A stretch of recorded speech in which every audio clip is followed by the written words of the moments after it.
तो राइटर ने साइकोलॉजिस्ट ने ये तो बता दिया कि भाई आपको चीखना नहीं है, आपको ये नहीं करना, आपको वो नहीं करना, ऊंची आवाज से बात नहीं करनी, ह्यूमिलिएट नहीं, डिमीन नहीं करना। बट अब उसका ना सोल्यूशन भी दे रहा है वो कि आपने इसको अवॉइड कैसे करना है, कि the next time your temper angers you, आप टाइम आउट ले रहे हैं। ठीक है, इसका मतलब क्या है, ये भाई अगर आपको बहुत गुस्सा आ रहा है ना, you take a break, you do not continue arguing. ये बात प्लीज समझनी चाहिए हमें। अगर आपको गुस्सा आ रहा है, if you stand there and open your mouth, all kinds of crap may come out, you may not be able to control that. भाई अगर आपको गुस्सा आ रहा है तो ऐसा हो सकता है कि आप शायद अपनी अल्फाज को नहीं कंट्रोल कर सको। हर बंदे को अपने ऊपर इतना कंट्रोल नहीं होता। तो आप क्या करें, but turn your heel and leave. आप अपने पाँव घुमाओ और आप वहां से चले जाओ। ज्यादा मसला है तो आप टी साइन बनाओ जो हम मनाते हैं ब्रेक के लिए, आप ब्रेक लो और ब्रेक लेके चले जाओ।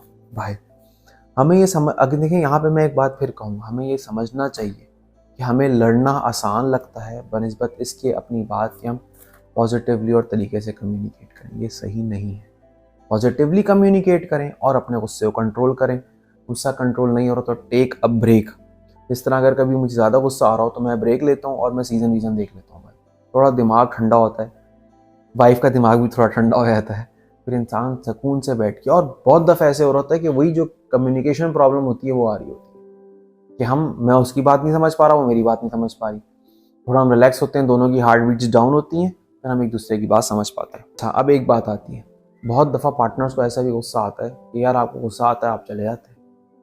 अच्छा, इस गुस्से का जाने का मतलब ये नहीं कि आप चीज़ें पटक पटक के आप कमरे से बाहर निकलें, इसका मतलब ये नहीं है।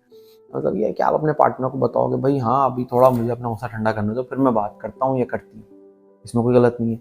और आपके पार्टनर को भी चाहिए वो समझे, बल्कि वो अप्रिशिएट करे कि आप अपने गुस्से को कंट्रोल कर रहे हो, कि आप अपने जज्बात को कंट्रोल रखने की कोशिश कर रहे हो ताकि हम मसले को सॉल्व कर सकें। देखें, still even when you are doing something good, कि आप अपने गुस्से को कंट्रोल कर रहे हो, you will need the support of your partner. This is marriage. कि अगर आपको एक अच्छा काम करना है ना, क्योंकि वो आप दोनों से रेलेवेंट है, आपको अपने पार्टनर की सपोर्ट चाहिए। और ना होता है क्या है, लोगों को इस पर गुस्सा आना चाहिए, यार आप चले क्यों जाते, यही क्यों हो जाता है, उससे नहीं यहाँ पड्डा खड़ा हो जाता है। अच्छा, negotiation in tough situations must avoid intimidating, demeaning, lecturing, criticizing and evaluating subjects। अगर मैं समोराइज करूं जो हमने इतनी सारी बातें करी उसमें यही है, इंटिमिडेट नहीं करना, डिमीन नीचा नहीं करना, ओ लेक्चर 2 घंटे तक बोले जा रहे हो, सामने वाला सुनने जा रहा है, वो अच्छा नहीं है। क्रिटिसाइजिंग, पागल जाहिल तुम तो है ही ऐसे, हमेशा ऐसे करते हो, never. And evaluating subjects, judgements pass करना, नेवर गुड।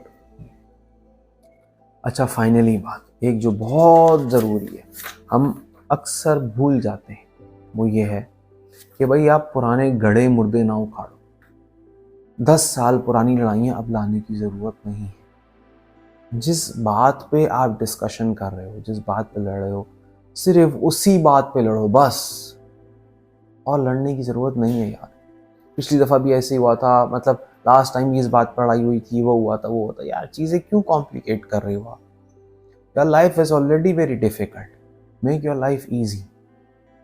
आई होप कि हमने ये जो कुछ पॉइंटर्स डिस्कस करे हैं, इस पे हम और हमारी फैमिलीज़ अमल करने की कोशिश करेंगी। बिकॉज देखें, अब आप फंस गए हैं अपने पार्टनर के साथ, आपके पास कोई ऑप्शन नहीं है, आप उससे कहीं बच के नहीं जा सकते, कुछ भी नहीं कर सकते।